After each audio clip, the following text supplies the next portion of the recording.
mais sans te prendre le temps. Voilà. Notre culture ne nous encourage pas à exploiter nos faiblesses. Nous nous trouvons au milieu d'une sorte de révolution de la force. Peut-être ça vous fait penser à des films, hein, qui nous encouragent à mettre toute faiblesse en sourdine ou derrière un masque, ce qui exige que nous montrions toujours notre meilleur jour. N'est-ce pas? Hein? Soyez souriants, tout va bien. Mais sous la surface, la réalité tenace de notre faiblesse demeure. Qu'est-ce qu'on va faire de cela? Et dans 2 Corinthiens, ça parle vraiment de cela dans sa totalité. On pourrait dire un petit peu que l'idée principale, c'est la puissance de Dieu s'accomplit au sein de notre faiblesse. Voilà. Alors, dimanche passé, c'est pas grave, ça vient pas, ça va très bien aussi sans image, j'essaie de faire l'image. Hein. Dimanche passé, justement, Luc Olivier nous a parlé des moments où ça chauffe dans nos relations, où c'est parfois compliqué. C'est vrai, nous sommes tous différents. Et c'est l'ingéniosité de Dieu. Moi, je trouve ça magnifique. Vous ne trouvez pas? Regardez-vous, vous êtes tous différents. Hein? Et puis, essayez d'imaginer si on était tous les mêmes. Exactement, quelle horreur. Hein? Moi, j'ai essayé de penser, mais s'il n'y avait que des Bertrand, mais ce serait épouvantable. On ne pourrait pas parler, tout le monde voudrait parler. Hein? C'est impossible. Mais Dieu nous a créés différents, et cette différence amène la vie. Et c'est ça qui est beau. Je vais lever la main, comme ça tu mettras le suivant. Hein. Et c'est ça qui est beau justement dans cet aspect-là, c'est que Dieu a créé la vie et la différence. Et c'est pour ça que des fois ça change parce que nous ne comprenons pas comme les autres comprennent, nous ne communiquons pas comme les autres comprennent. Et puis des fois on ne se comprend pas ou on s'explique mal. Et des fois ça frotte, il y a des conflits. Mais bon, ce n'est pas très grave. Et justement, Luc Olivier nous en a parlé, et je pense que c'est une richesse d'apprendre à vivre de ces conflits. Parce que Paul avait des conflits avec les Corinthiens. C'est l'image numéro 3, si jamais. Magnifique. Tu peux mettre la 3e. Voilà, c'est ça, c'est parfait. Excellent. Voilà. Alors du coup, Paul a des soucis avec les Corinthiens. Et il doit défendre son ministère. Ce n'est pas facile pour lui. Il n'aime pas trop le faire. Je lève la main, comme ça tu mets la suivante. Hein, merci. Il n'aime pas trop le faire, mais il le fait parce qu'il y a des prétendus enseignants qui disent aux Corinthiens des choses fausses. Ils changent un petit peu le message pour le rendre plus attrayant. Et des fois, ça, c'est une tentation, n'est-ce pas? Et je vous remercie, vraiment, je vous remercie de faire attention à ce qui est dit ici, afin que ce qui est dit ici soit juste. Il y a un passage dans les Actes des Apôtres qui parle des Béréens, justement. Et les Béréens faisaient attention chaque jour de regarder dans les Écritures pour s'assurer que ce qui était dit par Paul était juste et qu'il n'y avait pas des fausses choses qui avaient été dites. Tu peux encore avancer d'une slide. Alors Paul va défendre son ministère. Il va parler de son service, parce que ministère, moi je trouve toujours que ça fait très classe. Je ne sais pas si vous trouvez ça. En disant j'ai un ministère, c'est toujours très beau à le dire, mais on peut dire simplement j'ai un service. J'ai un service à rendre, j'ai quelque chose à faire, quelque chose à donner. Rendre un service, c'est un service gratuitement, par joie, parce que Dieu nous a tout donné. Alors je ne sais pas si vous avez participé à cela, mais nous l'avons fait en partie en famille. Il y avait le service Pâques. Et j'ai fait partie avec un ministère très important, celui de Simi Weffler. Hein? Et Simi, il a un ministère qui s'appelle le Serre-Joint. J'ai fait partie de cette équipe et avec une autre personne, nous sommes allés dans une famille pour mettre des lumières. C'est pas mal comme image, ça. Hein? Nous sommes allés amener la lumière. Je dis, ça c'est cool à faire. Alors on est arrivé dans une famille où il y avait des ampoules partout dans l'appartement et ça faisait 1 année qu'ils vivaient comme ça. J'ai dit, mais dans votre cuisine, vous n'y voyez pas grand-chose. Hein? Il dit, oui, des fois en hiver, c'est pas facile. J'ai dit, mais pourquoi vous n'avez pas mis les lumières?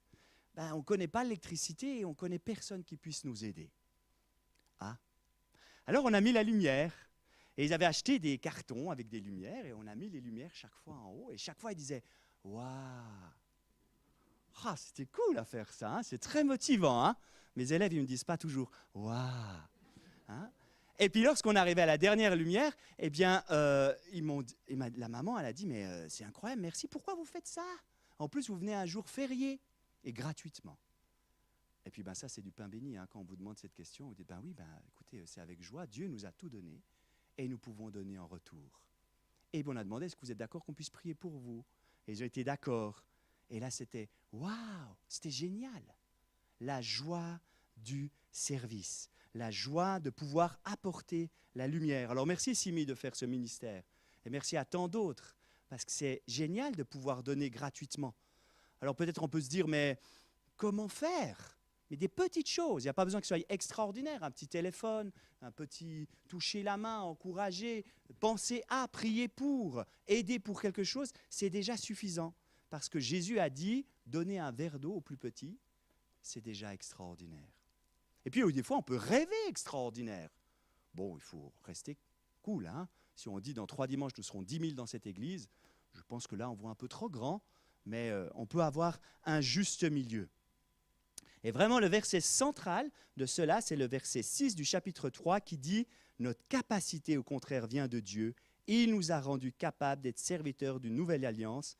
C'est notre Dieu qui nous rend capables. » Pas besoin de se prendre la tête pour cela. Alors ce matin, nous allons parler du ministère, pas forcément d'un ministère particulier, mais le ministère que nous avons tous, celui d'être chrétien sur terre. Alors peut-être qu'on peut se dire, oula, ouais, c'est pas simple hein, d'être chrétien sur terre. C'est pas simple de parler de Jésus à d'autres, ils ne m'écoutent pas tellement, ils s'en fichent parfois, ou ils n'ont pas envie, je ne sais pas comment faire, ou parfois on peut se poser la question, est-ce que la vie chrétienne a du sens ? Je me sens fatigué de cela, et en préparant ce message, j'ai été encouragé. Et j'aime beaucoup cette épître des 2 Corinthiens qu'on suit maintenant pendant quelques dimanches, selon le découpage de Luc Olivier, parce qu'elle ne fait pas de chichi, cette lettre. Elle parle du découragement. Et chaque fois que Paul parle du découragement, parce qu'il a été découragé, ça nous mène beaucoup plus loin. Parce que nous sommes encouragés à regarder au-delà de nos difficultés. Et merci Bérangère pour ton... Je suis toujours fasciné comme quoi des fois les choses se construisent parfaitement. Je voulais t'appeler, tu n'as pas répondu, et heureusement, parce que c'était parfait. Hein? Et nous regardons au-delà de nos difficultés. Et on voit le plan de Dieu, et cela, c'est quelque chose qui nous dépasse complètement. Alors avec vous, si tu peux mettre la slide qui parle justement du plan, j'aimerais voir 3 encouragements. Encore une. Enfin, bref, 3 encouragements. Ouais, ça, c'était les lampes. Voilà, on n'a pas posé des lampes si belles que ça. Ça, c'est le ministère. Enfin, je trouve qu'il y a des jolis ministères. Il n'y a pas besoin d'être grand ou petit. Enfin, on peut faire toutes choses. Je la trouvais jolie. Voilà. Et donc, 3 encouragements. Le premier, c'est l'odeur de ce ministère. Et vous verrez, ça va sentir quelque chose. C'est assez extraordinaire. Ça parle d'odeur. Le deuxième, c'est la défense de ce ministère. Vous allez peut-être me dire, ce n'est pas très positif, la défense. Mais là, je la vois comme un encouragement. Et le dernier, c'est le ministère de la Nouvelle Alliance, parce que ça nous amène plus loin. Alors, le premier, l'odeur de ce ministère, on va lire justement dans 2 Corinthiens, à partir du verset 14 du chapitre 2. Tu peux mettre, normalement j'ai mis le texte, qui dit que Dieu soit remercié, lui qui nous fait toujours triompher en Christ et qui propage partout à travers nous le parfum de sa connaissance. Nous sommes en effet pour Dieu la bonne odeur de Christ parmi ceux qui sont sauvés et parmi ceux qui périssent. Pour les uns, un parfum de mort qui donne la mort, pour les autres, un parfum de vie qui donne la vie. Et pour cette mission, qui donc est qualifiée? En effet, nous ne falsifions pas la parole de Dieu comme le font les autres, mais c'est avec pureté, c'est de la part de Dieu en Christ et devant Dieu que nous parlons. Alors, vous voyez ici le triomphe en Christ. Le triomphe en Christ est une expression grecque qui parle du triomphe d'un général romain. Tu peux mettre la suivante. Et le général romain qui avait triomphé, merci, eh bien, avait le droit, qui avait donc conquis une nouvelle partie du territoire, qui avait agrandi le territoire romain ou l'empire romain, avait le droit à un triomphe.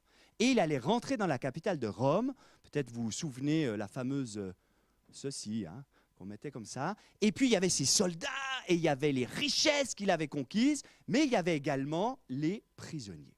Et c'était souvent les prisonniers de marque, les rois, les généraux qui étaient emprisonnés, ceux qui avaient perdu.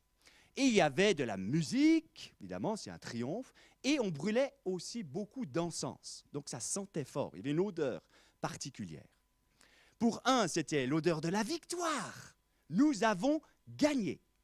Et pour d'autres, eh bien, c'était une odeur beaucoup moins agréable, parce que c'était une odeur d'esclavage, de perte de liberté, ou même encore pire, de mort. Alors notre général, c'est Jésus. Et si vous lisez l'Apocalypse, vous êtes d'accord, quand il arrive, il vient en triomphe. Et nous avons ce privilège-là d'être derrière lui. C'est une promesse absolue que même si on est la plus grande faiblesse, si on peut dire que je suis complètement à terre, je ne peux plus rien faire, en Christ, nous avons la victoire. Et ceci en toute occasion. Vous avez peut-être remarqué dans le passage qu'on vient de lire, cette bonne odeur, elle vient de quoi? Elle vient de quoi, cette bonne odeur? De Christ, de la connaissance de Christ. J'ai souvent pensé, pour avoir une bonne odeur, pour sentir bon, on met du parfum pour sentir bon, hein, mais pour sentir bon, pour être agréable dans un groupe, il fallait avoir le smile, il fallait être content, il fallait avoir la patate, il fallait être heureux, montrer que tout allait bien dans notre vie. Mais ce n'est pas ça. La bonne odeur, elle vient de la connaissance de Jésus. Nous connaissons Jésus. Nous sentons bon. C'est une bonne nouvelle. Vous sentez bon. Ah, c'est cool ça, hein? Nous sentons bon. Et cette bonne odeur, elle vient justement de la connaissance de Dieu. Alors peut-être, oui, lorsqu'on est entre chrétiens, on sent bon, on est agréable, c'est chouette. Comme ce matin, le temps de prière, moi j'ai trouvé que c'était, waouh, c'était vraiment très agréable, ça m'a fait du bien. Parfois, quand on va dans certains endroits, on ne sent pas si bon que ça. Enfin, les autres n'apprécient pas tellement. Pourquoi? En tant que chrétiens, nous apportons aussi cet aspect de vie ou de mort. Et les gens n'aiment pas cet aspect de jugement, de dire tu as fait faux. Ça ne sent pas bon. Et ils n'aiment pas ceci. Mais C.S. Lewis, si tu peux mettre la citation qui après a écrit ceci, en fin de compte, il n'existe que deux catégories de gens, ceux qui disent à Dieu que ta volonté soit faite, et ceux à qui Dieu dit que la tienne soit faite. C'est une histoire de volonté des hommes. Dernièrement, un de mes enfants m'a dit « ça sent ton odeur ». Je ne sais pas si c'était positif ou pas, hein? Mais il a dit que ça sentait mon odeur. Bon, paraît-il que... Enfin, je sais que je mets le même parfum depuis beaucoup d'années, donc peut-être on me reconnaît grâce à ça. Mais je me suis dit, est-ce que c'est bon ou pas? Et j'aimerais avoir cette bonne odeur de la connaissance de Dieu. Ce serait merveilleux. Et j'espère que des gens puissent dire, celle-là ou celui-là sent bon. Il connaît Dieu. Si tu as des soucis, tu peux aller le voir. Dans le verset 17 que nous avons lu, je le relis encore une fois, il est dit ceci, « En effet, nous ne falsifions pas la parole de Dieu comme le font des autres. » Falsifier. Dans une autre traduction, il est dit « frelater ». Alors, je pensais que frelater, ça veut dire quelque chose qui ne sentait pas bon, mais en fait, ce n'est pas tout à fait ça. Frelater, c'est quand on coupe quelque chose. Par exemple, le vin, on dit le vin, il est frelaté, c'est qu'il est coupé. Soit on le coupe avec de l'eau pour qu'il soit, on puisse faire de l'argent, du pognon, parce qu'on le vend, puis il est coupé à l'eau. Soit on rajoute dedans des matières qui ne sont pas vraiment justes pour le rendre meilleur. Donc, c'est un peu un vin truqué. Et là, la tentation, c'est de truquer le message. C'est de rajouter des choses dans le message pour le rendre plus agréable. Hein? On va rajouter des choses pour qu'il soit mieux accepté, qu'il soit plus plaisant à écouter. Et pour cela, il faut être attentif. Voilà pour la bonne odeur. Deuxième chose, merci, défendre son ministère. Alors, Paul doit défendre son ministère. C'est les versets 1 à 6 du chapitre 3. J'ai dernièrement postulé pour une nouvelle place de travail. Bon, voilà, j'avais envie de me rapprocher de mon lieu de vie. Le truc absolu, je me dis, j'aimerais aller en vélo à mon travail, je trouve ça fun. Donc, j'ai postulé. J'ai envoyé mon CV, je l'ai mis à jour, j'ai fait ma lettre de motivation et j'ai eu un entretien. Ah, c'est cool. Un entretien qui a duré longtemps et pendant cet entretien, j'ai transpiré. Ça faisait longtemps que j'avais plus fait un entretien et on te pose plein de questions pour voir si tu es vraiment bon. Et tu dois défendre, pas ton ministère, mais le fait que tu es vraiment la bonne personne. Oui, je suis la bonne personne pour ce travail. Je crois que je n'ai pas été bon parce que je n'ai pas été pris. Bon, c'est pas grave. Hein? Sur le moment, j'étais un peu flûte, etc. Mais après, je me suis rappelé une chose. Bon, il faut déjà être reconnaissant, j'ai déjà un travail. C'est déjà pas mal. Hein? C'est un privilège de l'avoir. et puis d'arrêter de râler sur les choses qui me dérangent ou qui me gênent, et plutôt de regarder aux bonnes choses, et me rappeler, comme je viens de le dire avant, attends, je connais Dieu. Normalement, je devrais sentir bon. Bon. Mais ça m'a aussi pas mal travaillé sur ce fait de défendre quelque chose, de défendre comme Paul a dû le faire. Et j'aimerais juste lire le verset 1 qui dit, normalement c'est une slide suivante, « Commençons-nous de nouveau à nous recommander nous-mêmes ou avons-nous besoin, comme certains, de l'aide de recommandation pour vous ou alors de votre part ?» Alors Paul parlera de ces lettres de recommandation. Il fallait écrire une lettre pour dire « Oui, je suis bien chrétien, j'ai vécu de belles et de bonnes choses. » C'est un peu bizarre quand même, parce qui a fondé cette église? Ben oui, c'est Paul. Pourquoi il devrait avoir une lettre de recommandation alors que c'est le fondateur de l'église? C'est un peu spécial. Et puis j'ai rappelé le CV. Quand vous faites un CV, vous mettez quoi dessus? Tous vos papiers, les belles expériences professionnelles que vous avez faites, en mettant évidemment les dates, etc. Ça, c'est un CV professionnel. Puis je me suis posé la question, est-ce que j'ai déjà fait un CV spirituel? Peut-être qu'on n'ose pas trop le faire, hein? Ce serait un peu orgueilleux comme ça. Mais je me suis dit, tiens, pourquoi on ne pourrait pas faire ça? Vous mettez les dates de notre CV des expériences, non pas professionnelles, mais spirituelles avec Dieu. Alors peut-être certains ont un CV qui fait beaucoup de pages, parce que ça fait beaucoup d'années que vous êtes avec le Seigneur. D'autres seraient un CV plus court, parce que ça fait peu de temps que vous connaissez le Seigneur.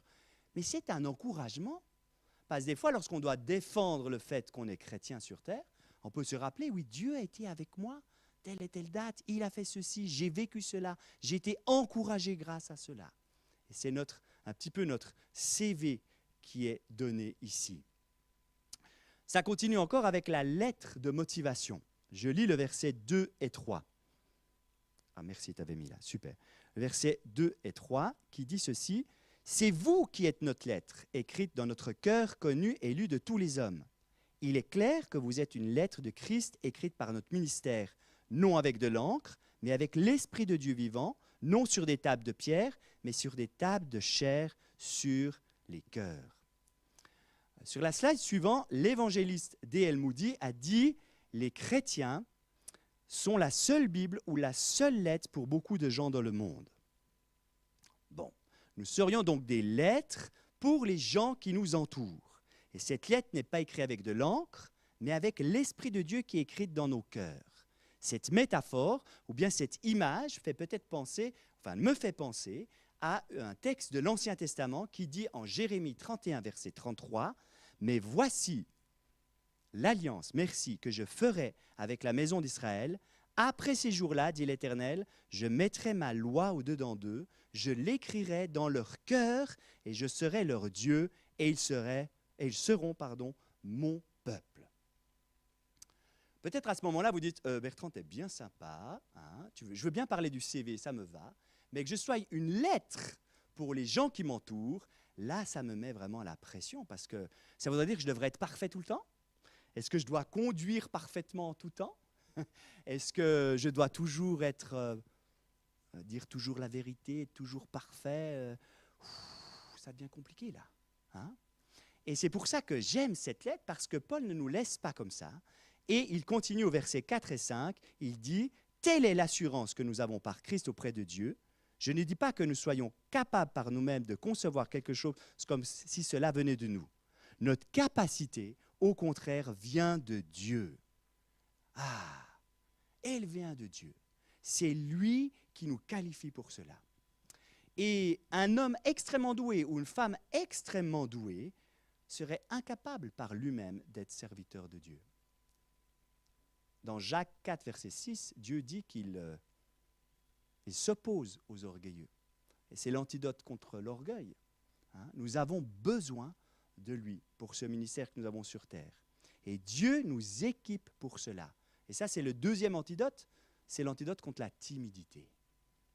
Dieu nous équipe pour cela. C'est noté dans sa parole.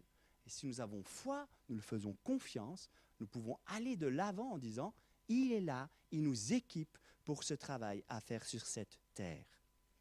Au verset 6, il est dit, il nous a aussi rendus capables d'être serviteurs d'une nouvelle alliance, non de la lettre, mais de l'esprit, car la lettre tue, mais l'Esprit fait vivre. Alors, cela nous amène à notre troisième encouragement, le ministère de la nouvelle alliance, qui a été donné par Moïse. Alors effectivement, cette ancienne alliance avec Moïse était remplie de commandements assez sévères, parce qu'il disait, si on n'y obéissait pas, ben vous deviez mourir. Et si vous doutez de cela, c'est même répété dans Galates 3, versets 10 à 11, c'est très clair. Si vous n'obéissez pas à la loi, vous méritez la mort. Mais la gloire du ministère accordé à Paul réside dans la puissance de l'Esprit du Dieu vivant qui donne la vie éternelle. Et cela nous est aussi donné, et cela crée en nous une nouvelle créature. Ça, c'est le chapitre 5 de 2 Corinthiens. Punaise, celui qui aura parlé de ça, il aura de la chance. Hein? Ah, moi, je me réjouis. Parce que le chapitre 5, c'est waouh. Mais on est encore au chapitre 3. Donc voilà, on est à cet endroit-là. Le chapitre 5 est vraiment magnifique.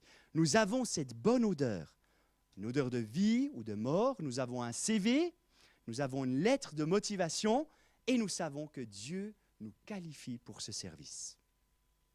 Alors à partir du verset 7 au verset 18, il est parlé justement de ce changement entre l'ancienne alliance et la nouvelle alliance.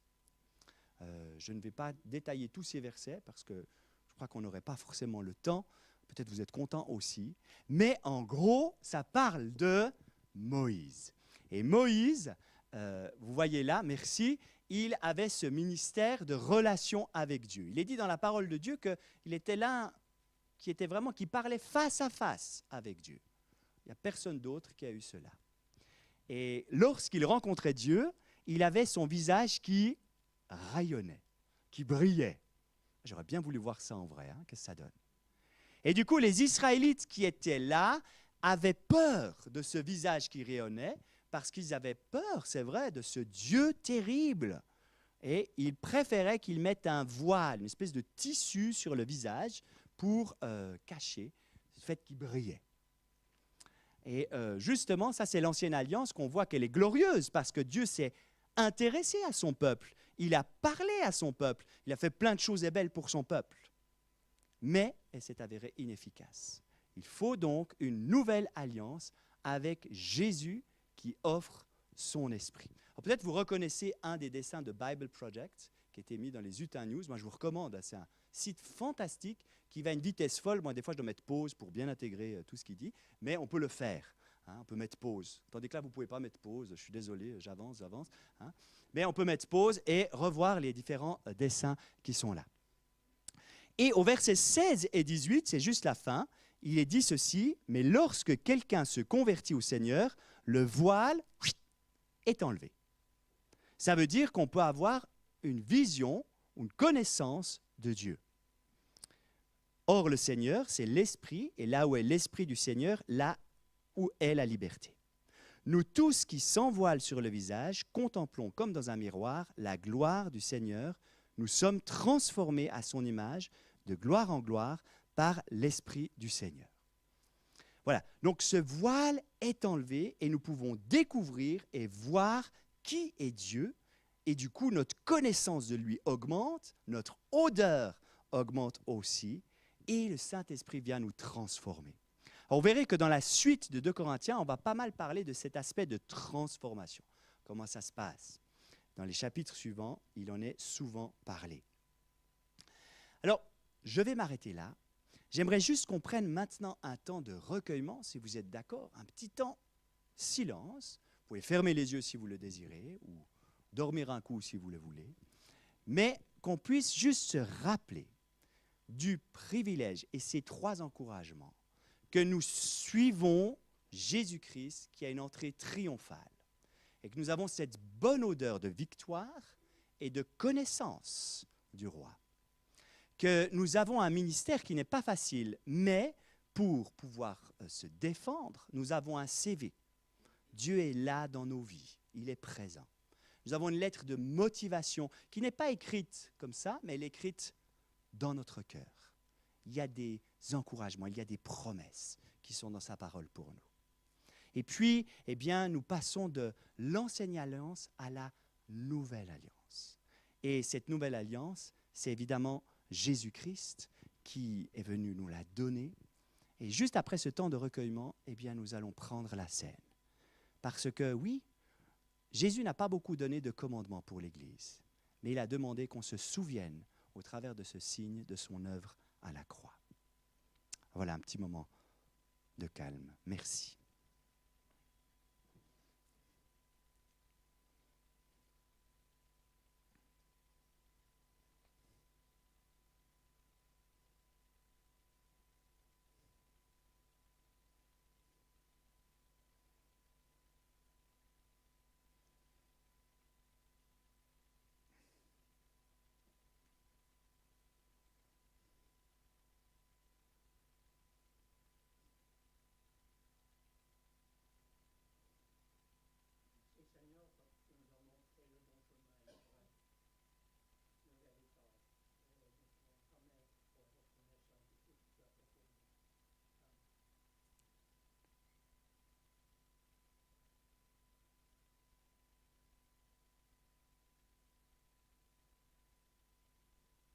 C'est vrai, Seigneur, merci pour le privilège d'être à toi, pour ce que tu as fait pour nous, et aussi la joie d'être à ton service.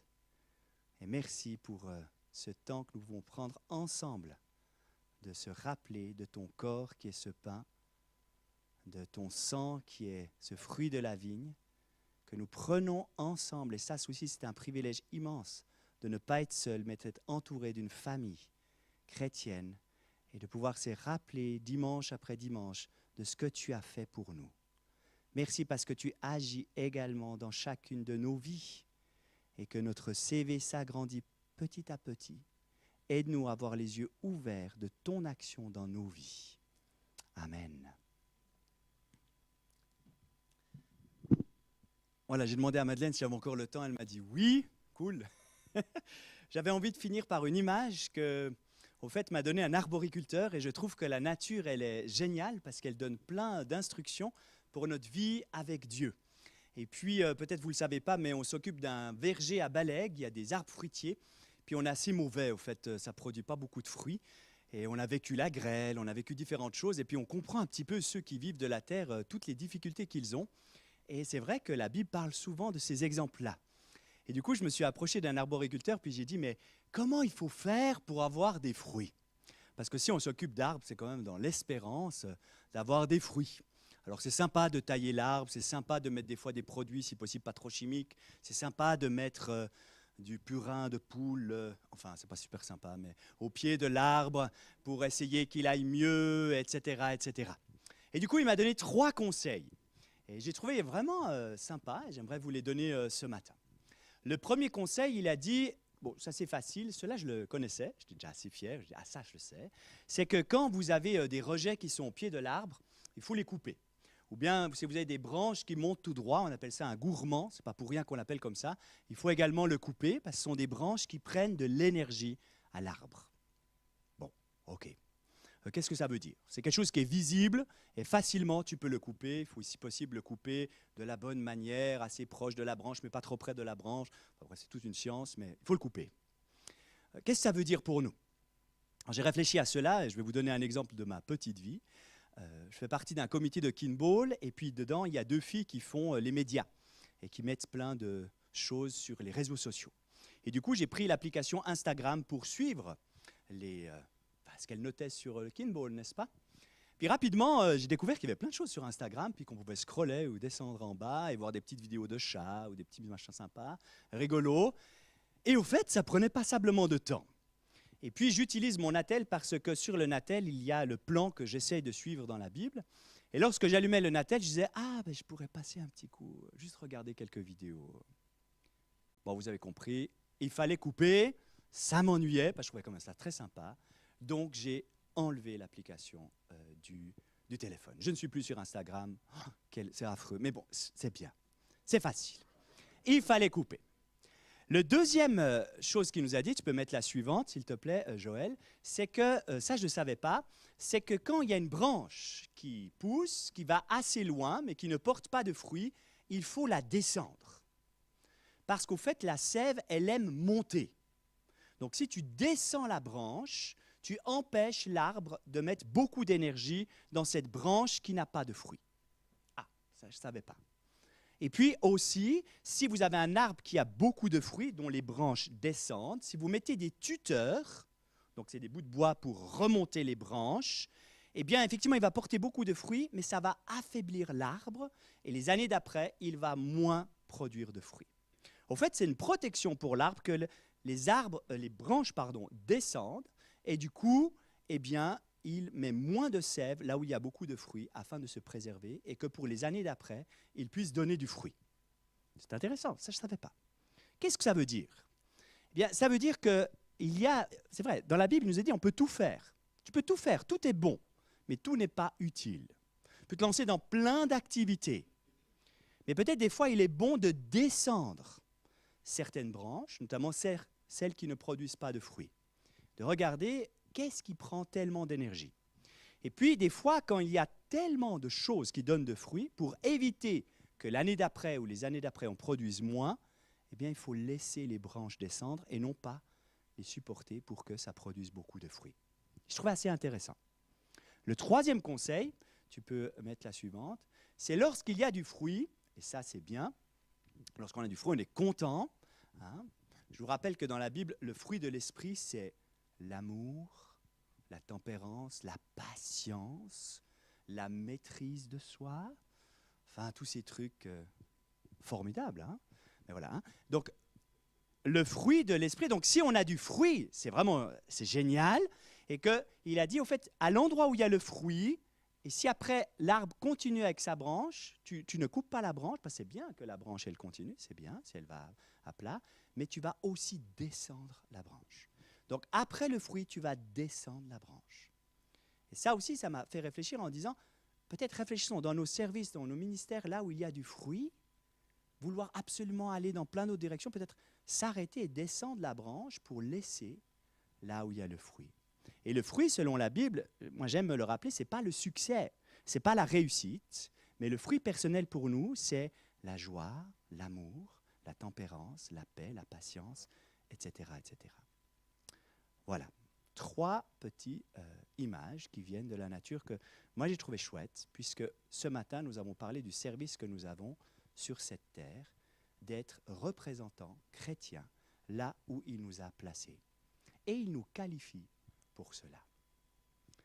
Cette fois-ci, je te donne pour la suite. Merci.